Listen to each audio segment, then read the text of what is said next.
to have with us tonight. When we thought we were going to do a race, and it was going to be very special for the 16th annual.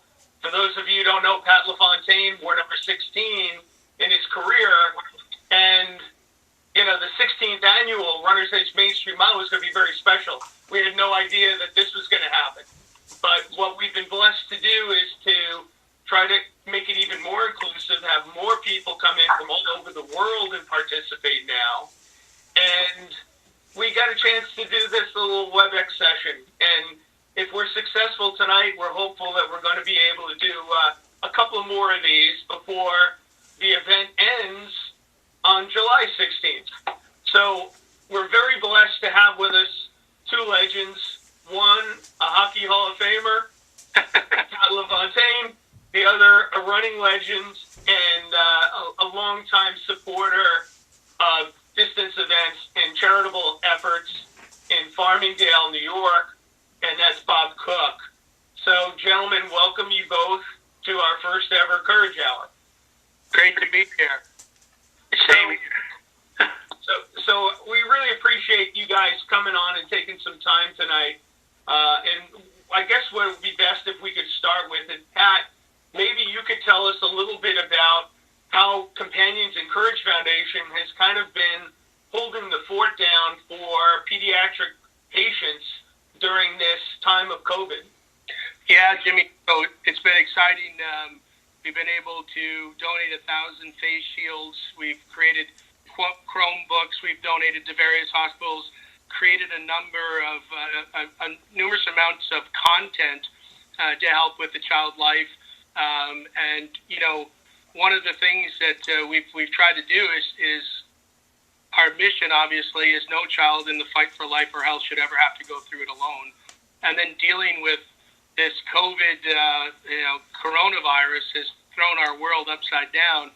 But it's also, gone down to every layer of the hospital care.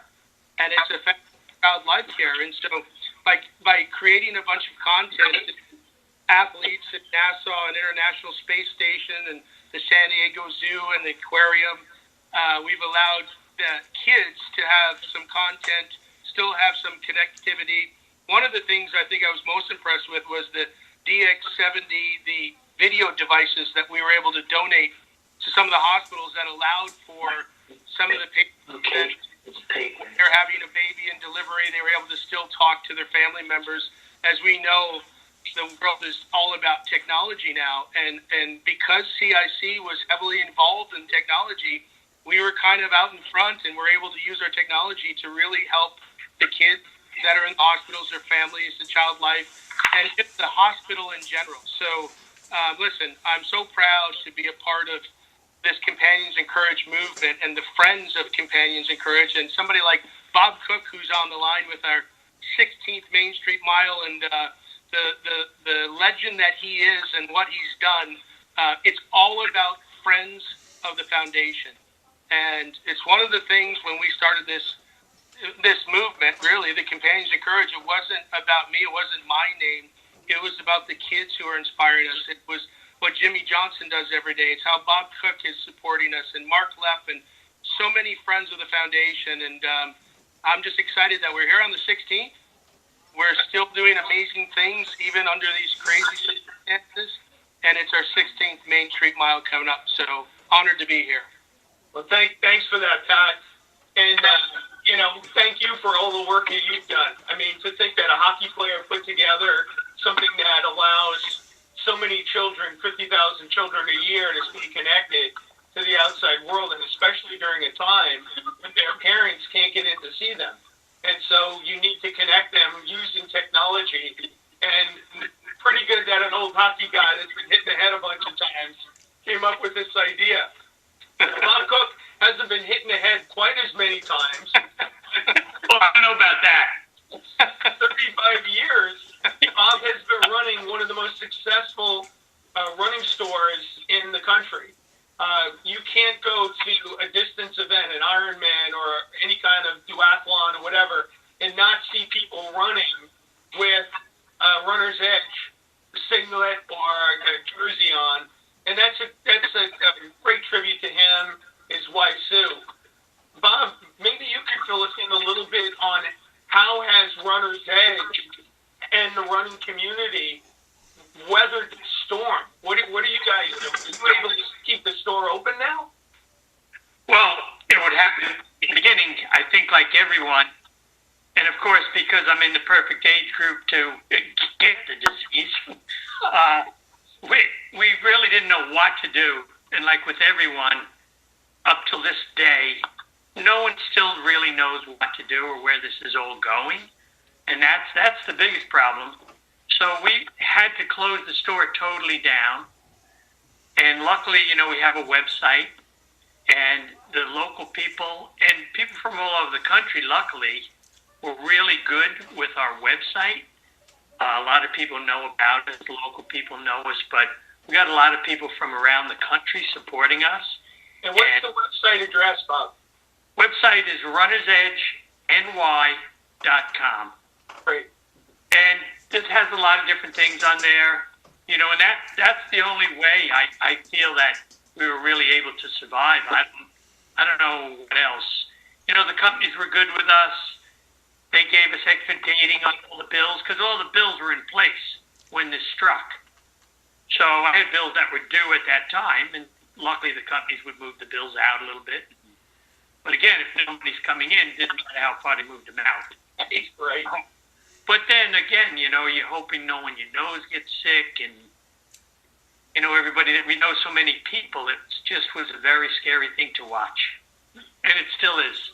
Well, it still is, and I think for people who are looking at this, maybe from outside of Long Island, to understand the magnitude, I think there's not a person on this call that doesn't know at least one person that had somebody that passed away in their family from COVID, and it was just so pronounced here.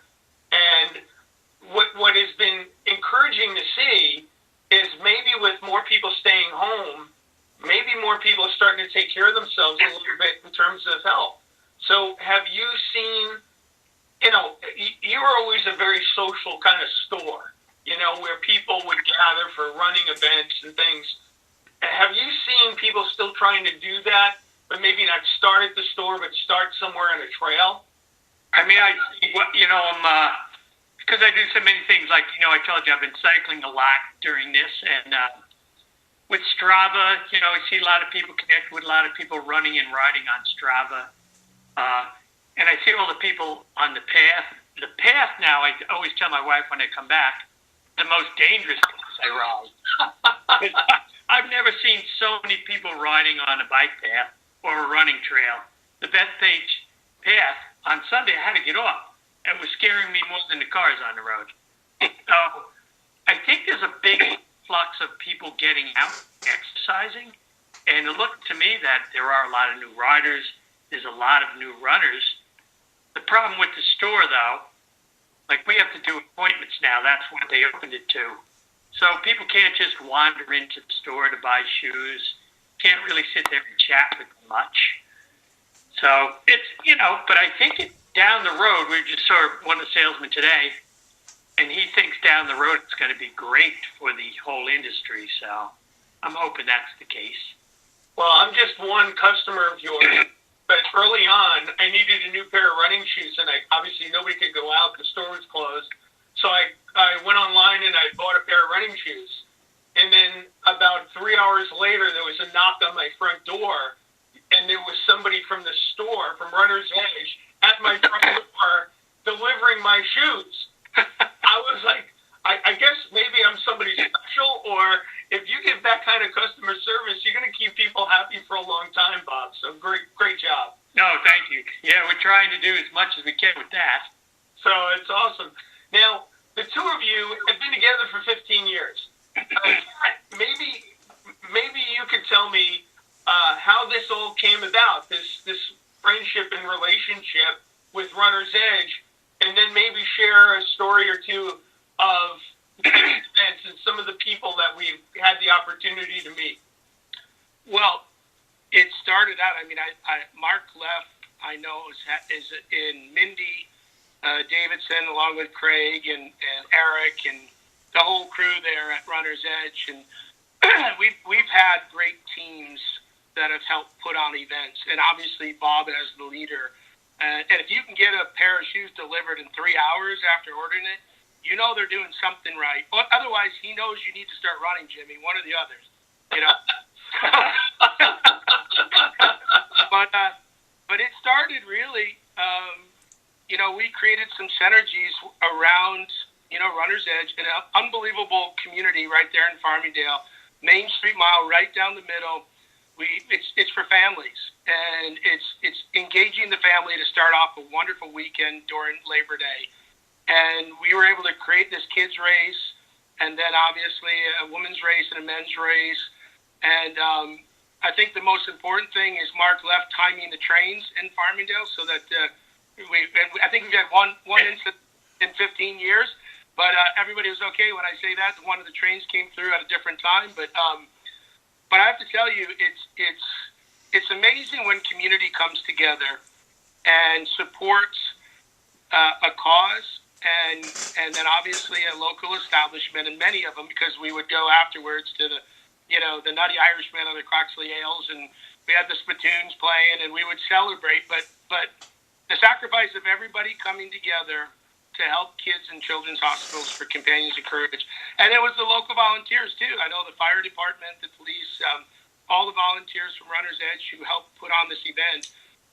I think what it's all about. I mean, I think going through this COVID situation and a scary medical crisis, it brings you back to what's really important, and it's really family, it's really community, it's giving back to those in need, and it just brings you back to the core of what's really important. And I couldn't be more proud to be a part of this Main Street Mile year after year. And I'll let Bob share. I mean, there's some amazing stories year after year of some special runners that have been coming out. And what's fun for me is I've seen them from the very first year to now year 15. I've seen families grow. I've seen the father and daughters race. We have all ages. It's really the epitome of what a community event supporting a local establishment like Runner's Edge and a great cause like CSC. So, and it takes a team. And as Jimmy, you're at the head of the steering with all this. It takes a lot of logistics. And but we have great friends, and so every year it seems like there's more and more runners. So it's a big team effort. It's a family, and I'm proud to be a part of it. Well, that's great, Pat. And Bob, you have brought so many new people to running with a simple 1 mile race, right? So everybody thinks like, oh, you got to run a 5K, a 10K, a half, marathon, But with a 1 mile race, tell me what significance that has with introducing new people. You run a great program called Run Start. Why don't you tell us a little bit about what Run Start is? Well, we created that with, the Greater Long Island Run Club. And we've been doing it now. I think we've done that. This was our 11th year. So we have Run Start and Run Smart. So Run Smart is a winter program, and I coach that. And brings all new people. It's for beginners. And we start that in January, run them all the way till May. And a lot of people, they can either run, with Long Island. We would always put up with the Long Island Marathon. And they could either run a 5K, a 10K. I try not to go past the half marathon because most of them were beginners. But we did get some experienced people that wanted to train with us. And then we started that first. And then a few years later, we started Run Start, which is pure beginners, and we go to the track every Wednesday night, and I do track workouts with them and teach them to run a little bit faster and see what that's like.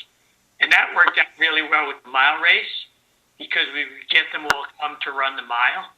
And the mile is a funny race because a lot of people, everybody, even if they're not real runners, they pretty much know that a 4-minute mile is sort of that's the key to the mile. You can run under 4 minutes, which a lot of people can do now. Wasn't it a guy named What, Pat? Wasn't it a guy named Prefontaine? Well, one of them. He could run under, and he could run a lot of stuff. Yeah. There's been quite a few. Since Bannister did it, quite a few guys, it's become sort of commonplace. but not for everybody. So all these people, like at the reward, it's a reward for them. We get them to run the mile, and they just are amazed at how much better they do than what they've been doing all summer. Most of them run faster than they've been running all summer. But sadly to say, the program got shut down by the COVID thing. We cut the winter series dropped, stopped in the middle of March. We had to end that. So it's sad for me. A lot of these people are, sort of drifting around now, looking for a little guidance, which is sort of hard to give, Well, maybe this is something that we can encourage them. Maybe they could watch this video and see from June 16th until July 16th. We're going to put up a link in a little while here. Maybe they could go even walk a mile. And even if they do that, they are keeping themselves fit. They're getting off the lazy boy. They're getting out, getting some of this fresh air in them. And, maybe they're going to be encouraged that once the COVID thing is over, they'll get back at it. And I think that would be a wonderful thing if they did that. Hey, Jimmy, one thing I know, if they order a pair of shoes, they'll get it in 3 hours. Hey, one of the things that come to mind when we talk about stay courageous was a gentleman who was super courageous, Bill Benson. Yeah. And, so I think what's amazing of the race is everybody, there's age groups for all ages, and we obviously hand out awards, and there's prize money, and it's great when we go there at the gazebo and everybody has a chance to say hello and talk about I always say, when you go on Monday, what did you do over the weekend? Well, I helped kids first, and I also ran a mile in Farmingdale. But Bill Benson, talk about courage. And Bob, I'm going to pass this because I used to score goals when I was younger. Now I'm all about assists. Yeah. So you can share the Bill Benson story because we have an award for him as a runner who was running in late into his 90s. Yeah. Talk about inspiration. Right. We watched one year. Pat was there with me. It wasn't maybe only 3 years ago. I think Bill was maybe 95 years old. And a young guy, I won't mention his name, had to try to out-kick him.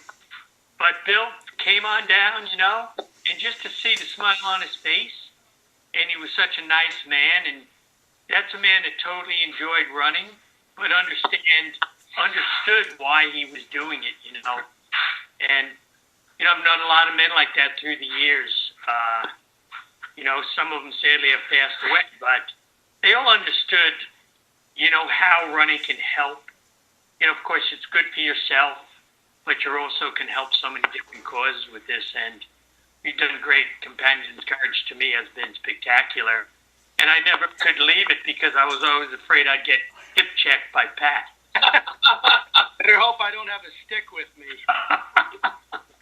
So I've got one more question for each of you, and then we're going to open it up to the audience.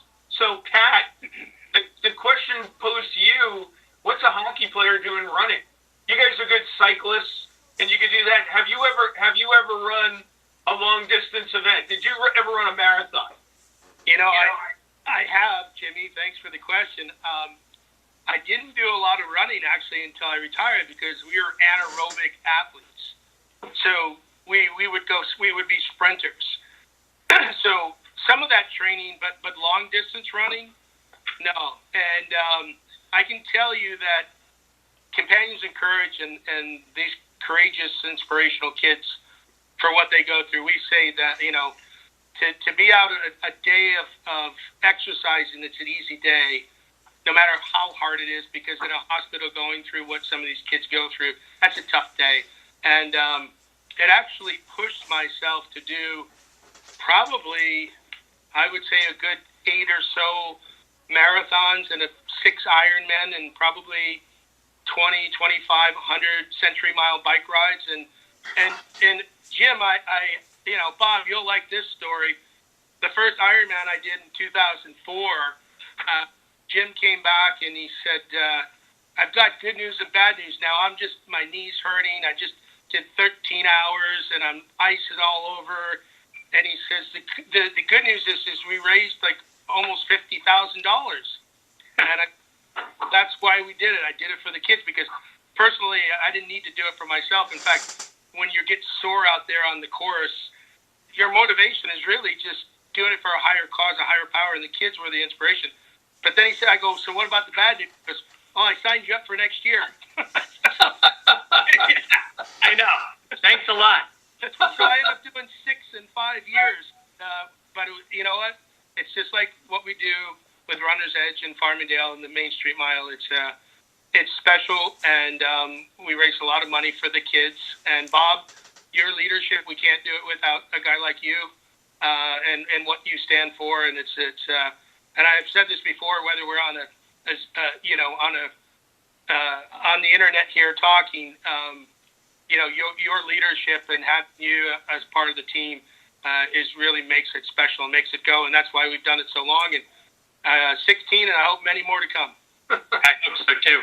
One thing I can't, Pat makes, doesn't say enough about himself away from hockey. I mean, one year I was lucky enough, I think we both did it, I'm not sure, but we both did Ironman Florida. And I was lucky enough to go with Pat, and they were opening up a room, one of the rooms for the kids down in Panama City.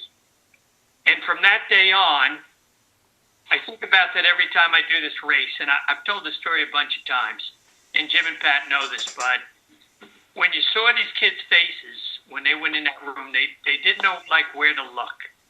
It's just like a place where they can get away. You know, like Pat and I will complain, or, oh, my leg hurt, I just did Ironman. We chose to do that. You know, these poor kids didn't choose to be in a hospital or be in a position they're in. So all of us being healthy, luckily, I mean, my whole thing with life is let me see what I can do to help other people, and that's my main goal, you know. You guys know that about me, I think.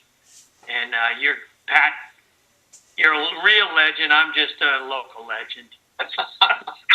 I'm standing on your... That's on shaky ground, too, Pat. All right, so you national, international, and local legends. We're going to turn the questions over to some of the folks that are listening to us tonight, and we thank all of you. I haven't really done that properly yet, but we want to thank everybody who's here and supporting us. I think that in the Q&A part, we're going to have links so people can sign up. I just want to mention a couple of sponsors: the Runner's Edge, obviously with Bob and Sue. Cisco Systems, Race Awesome, those guys have been great year on year. Dr. Larry Lembo, Saucony, The Nutty Irishman, Horizon Paper 103.1 Max FM. I'll get to a few more in a little bit, but if anybody is within the area and they can do anything to support those local businesses, you heard Bob tell the story before of how important it is.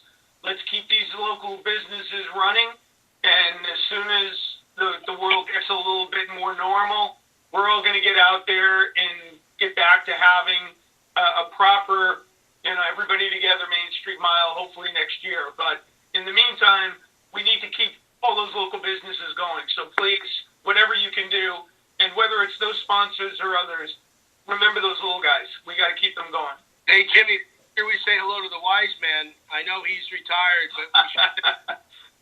He is, but he's a big fan, and he's been a big supporter, and he loves the spittoons. So we got to give him that.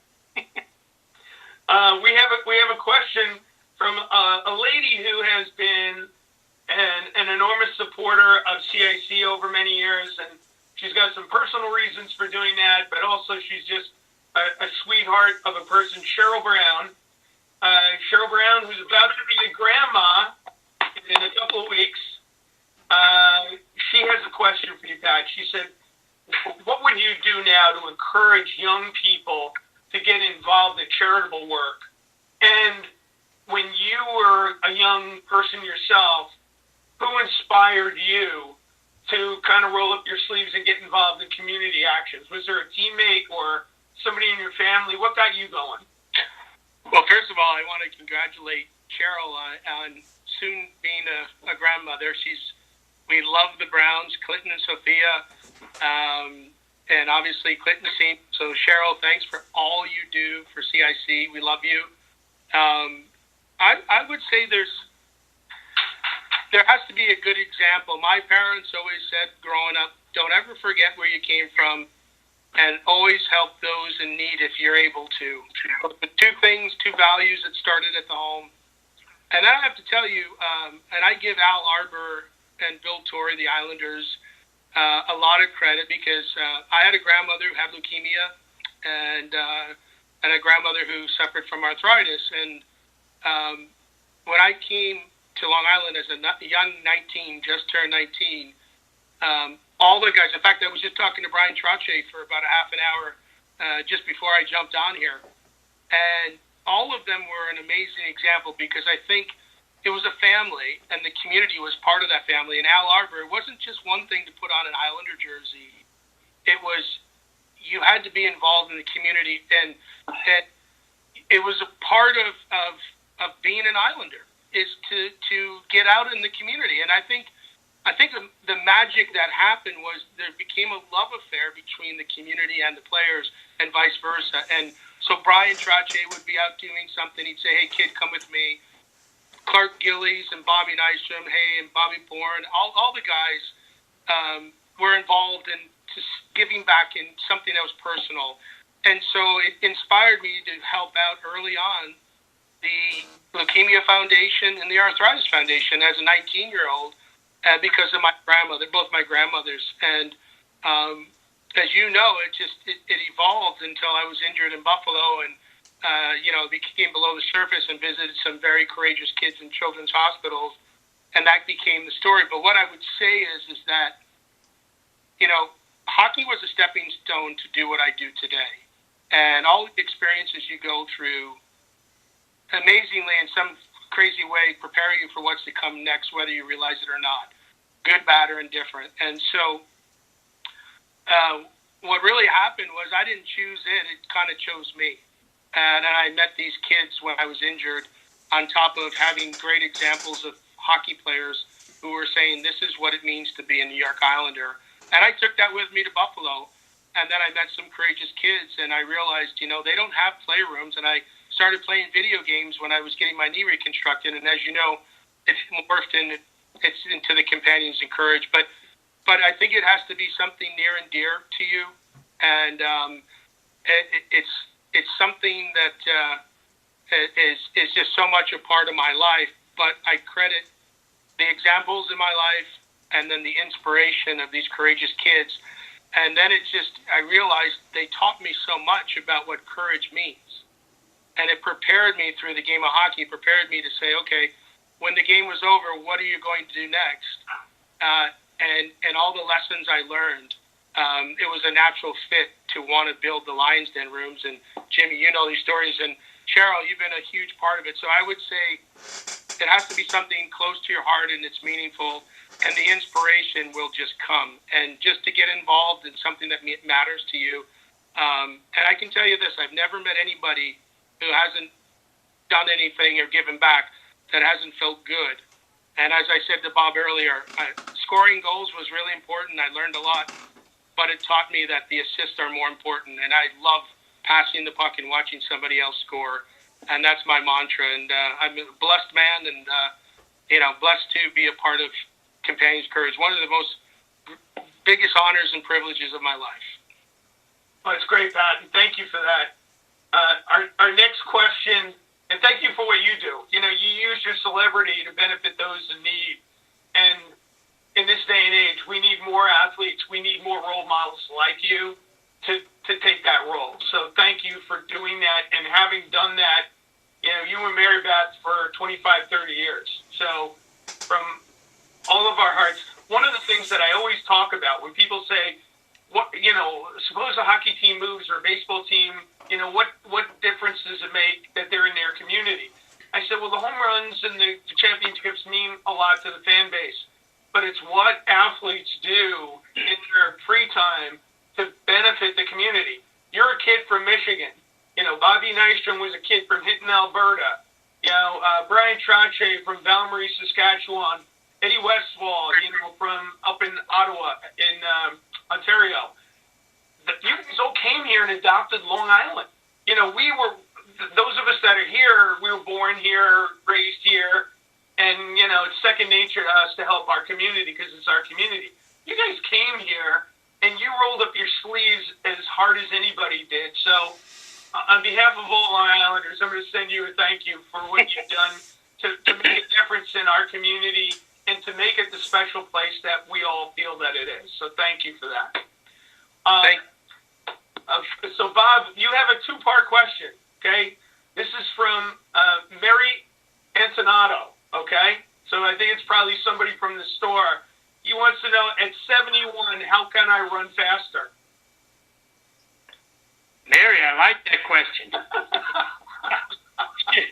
You can run faster. 71. How do you start picking up speed? You always hope, Mary.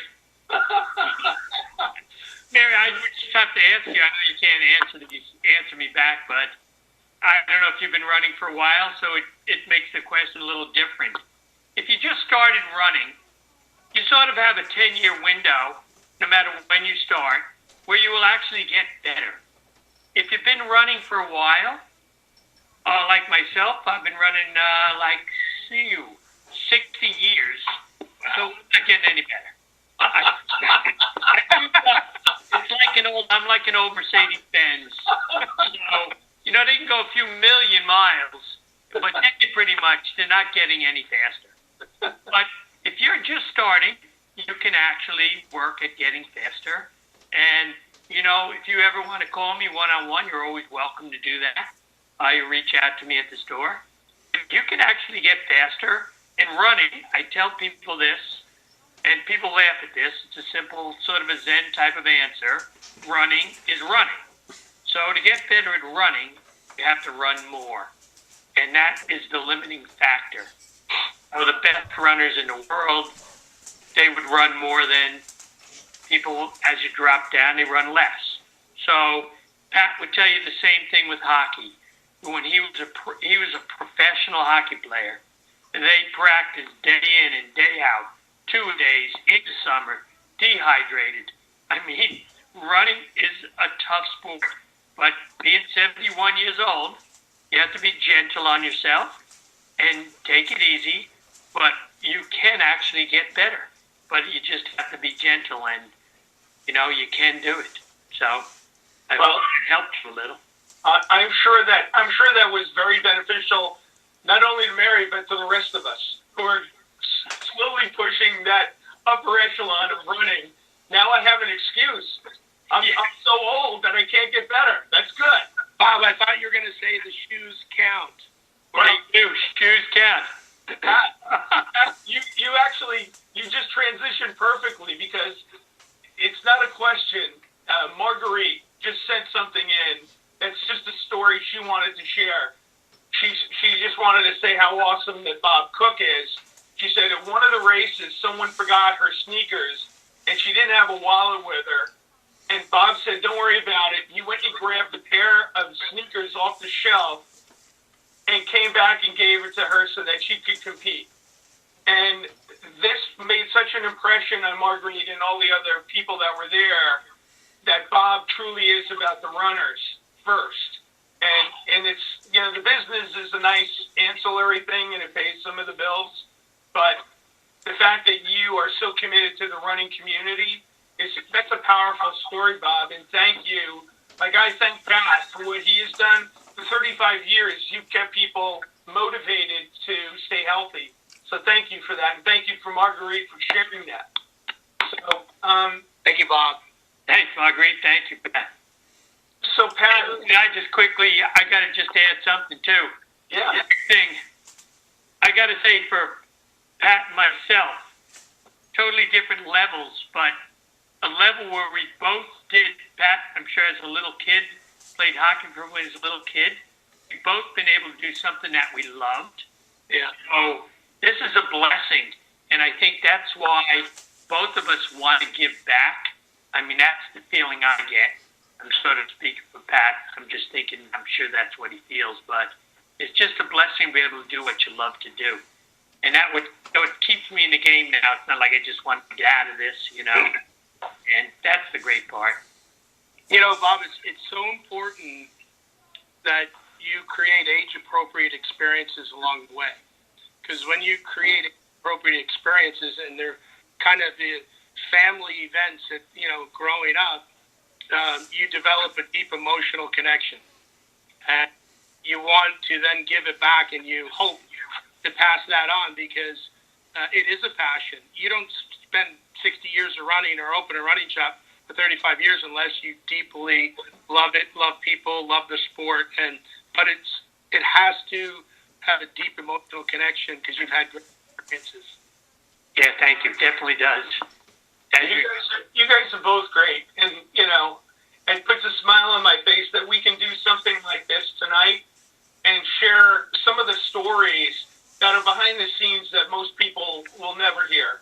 And I'm grateful to both of you for sharing some of your thoughts and some of your feelings as to why you give back, because more people in this world need to give back, especially now we've got, so many things going on in the world. Actually, Matt Capiello sent a question from Santa Monica, California. Hey, Matt. And he was, he wanted to know, Pat, he's just a young buck. He's probably only about 40, so he's a baby. But he doesn't remember, like, when you were, when you first came and you were playing, the social issues now, the question is they want to have athletes comment on all kinds of social issues. He wanted to know if you were outspoken in your playing days, and, was that something that was important to you?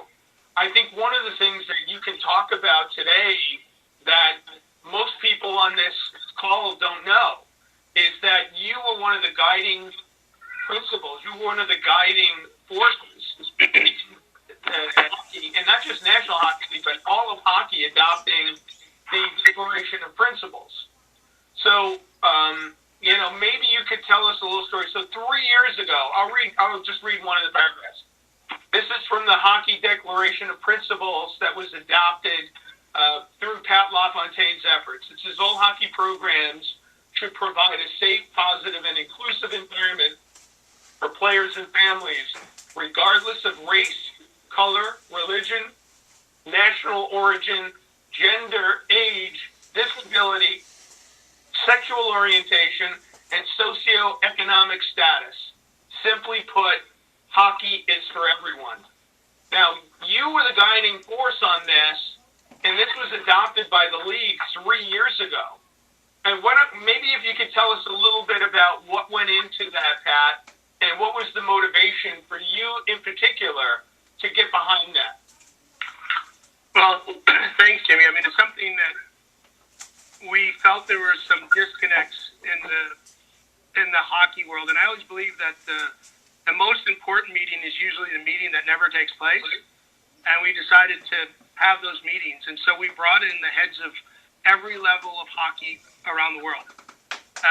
USA Hockey, Hockey Canada, college hockey, pro hockey, minor, everybody, about 30 of us in a room. And we met 2 or 3 times a year for about 3 years, and one of the things we realized was that our culture in sports was suffering. And Bob would probably feel the same way. I'm an All Blacks rugby supporter, and the guys, simple thing, if you're a servant and the true leader in your sport, you want to leave it better than you found it. And at the highest levels, it's never been better. But at the grassroots levels, we were obviously trying to make an impact. But we realized the culture of the game was suffering. And what we did was we hired a firm called Live Sports out of California who spent 6 months going around and really talking to all walks of hockey, rink operators, Zamboni drivers, coaches, moms and dads all over North America. And then there was a summit in 2016 with the World Cup of Hockey. And we started to find out that this wasn't just a North American concern. This was a world concern, a global concern on the culture and the values of where our game was. And so we literally, as a global hockey community, put together a statement. And it took a long time. Commissioner Bettman's fingers and his words are on there. Moms and dads, coaches, players, kids, commissioners, all that. and we came up with a document called the Declaration of Principles, and you just read one of them. And the global hockey community on September 6th, 2017, signed an initiative and a document that said we aspire to live to higher values. We're not perfect, but we're going to declare who we are and our principles, and then we're going to start to forge forward to create the living of those principles, the values that hockey believes in. And what was amazing was when we did it, we found out that there was a consistency of the value of loving the sport and the artistry and the fast, exciting speed, but also what the game taught you, the character and life lessons. And so one of them obviously is the one you just read, but one of the greatest values is the life lessons and character development that the sport teaches you. And so 3 years ago, we put that in place, and ever since there's been policy changes, there's been rules, there's been committees coming together to try to forge forward in living those values and bringing them to life, because that's really the secret. And so that last principle is very relevant today. I was literally at a conference for the Declaration of Principles. Every single global hockey leader was there March 4th and 5th, just before COVID hit, down at in Florida, down in Orlando, Fort Lauderdale, and we talked about diversity and inclusion, how we need to be better, how we need to work together, how we need to open our arms to the sport, and what can we do. And then it's a trickle-down communication. The NHL's the North Star, and it's a leader in the sport, and it needs to be out there as an example for other leagues. And then we share best practices, and so I would say that it's ongoing, but I think in order to truly start the conversation, you have to declare those values and aspire to live to them and bring them to life. Like I said, hockey's not perfect, but at least we put a flag in the ground to try to live to a higher standard. And it's not going to happen overnight, but it's a great pathway forward, and it's starting to show its true colors, and everybody is getting behind it. And Pat, this is worldwide, right? This isn't just NHL.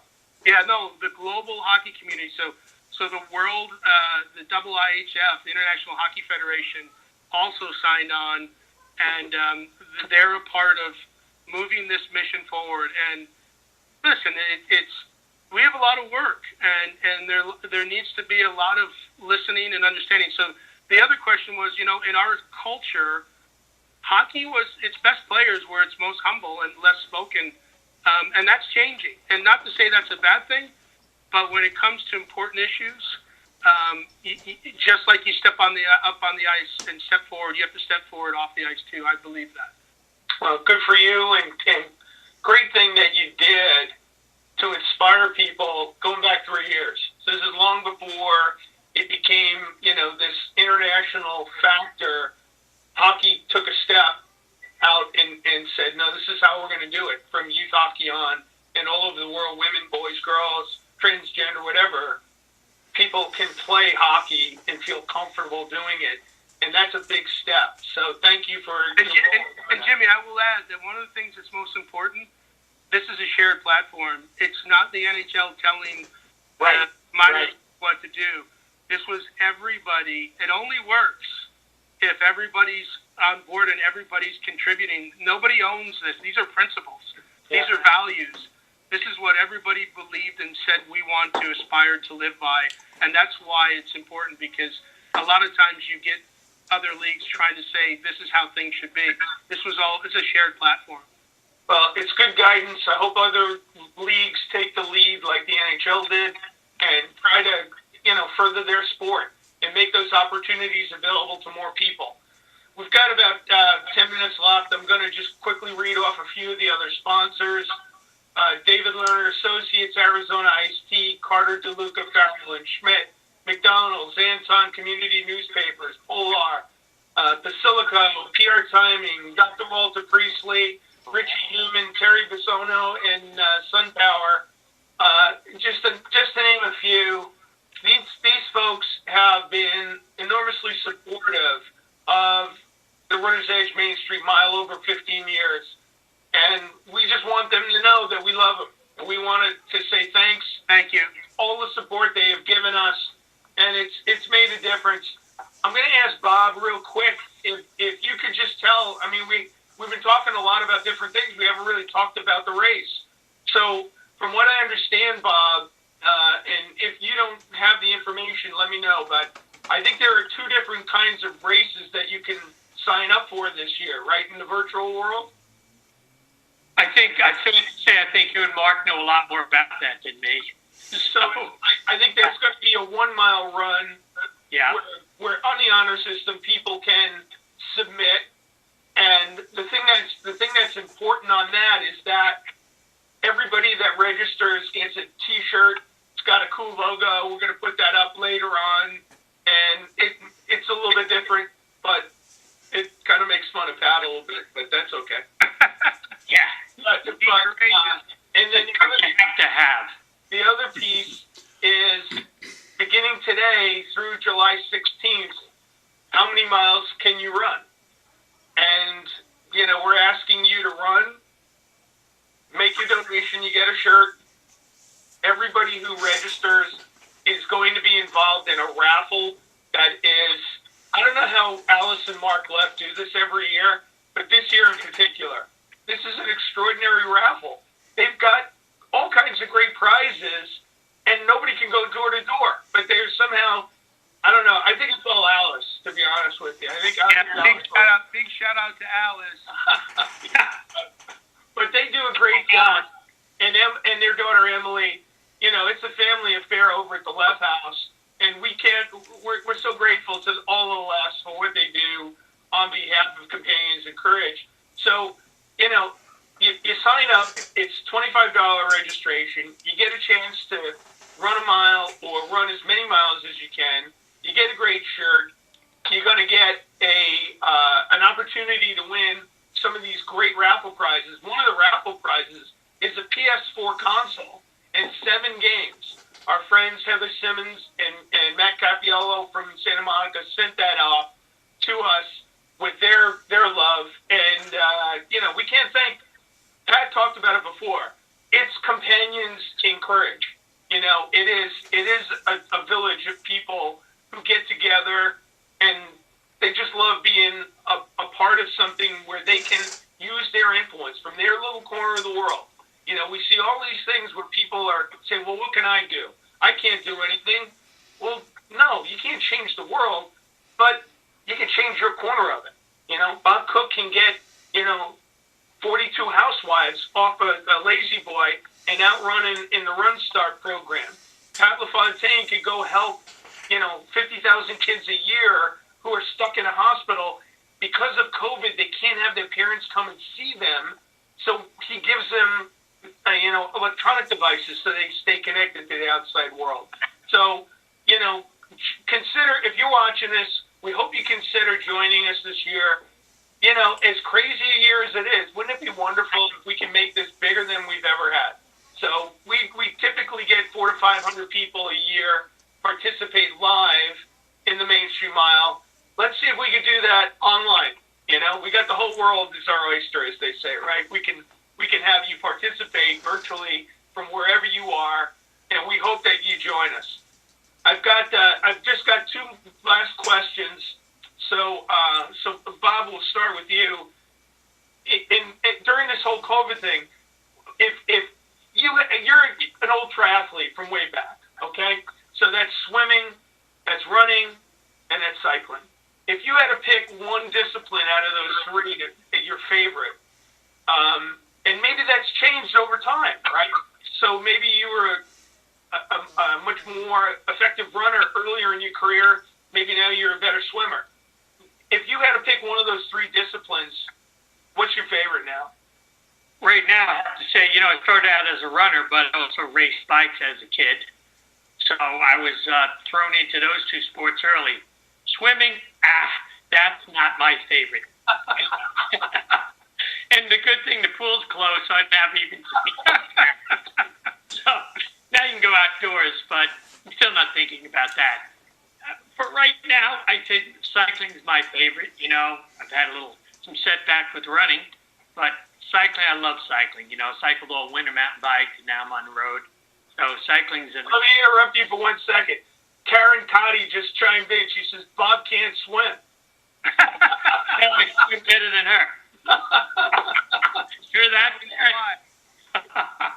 But so you're cycling now, and you know, what do you try to do? Get up in the morning early and get out before the trails get heavy, or when do you do your cycling?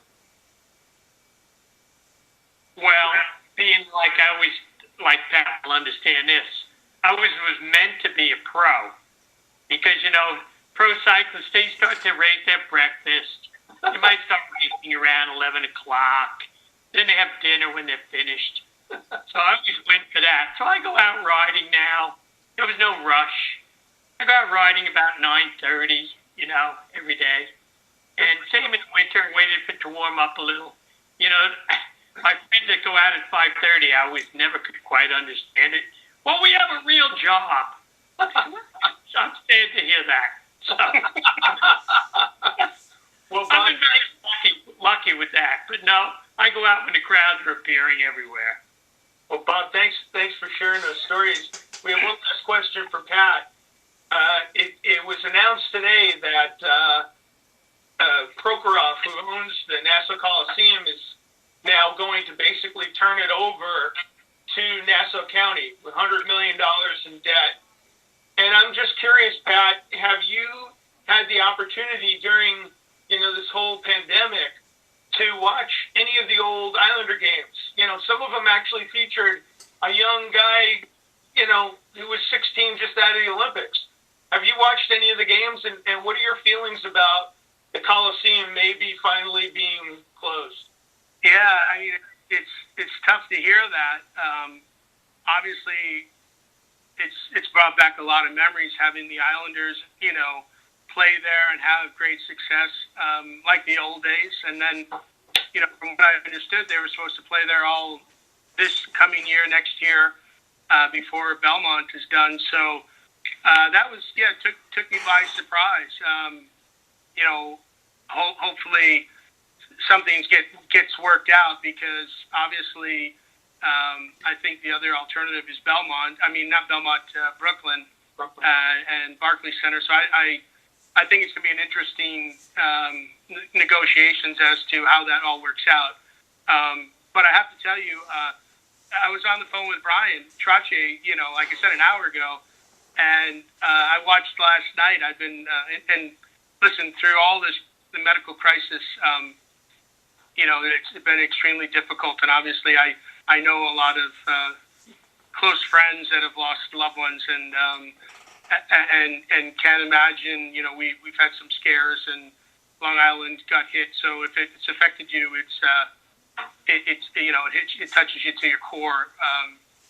Going through this process, I think a lot of people have gained a different perspective.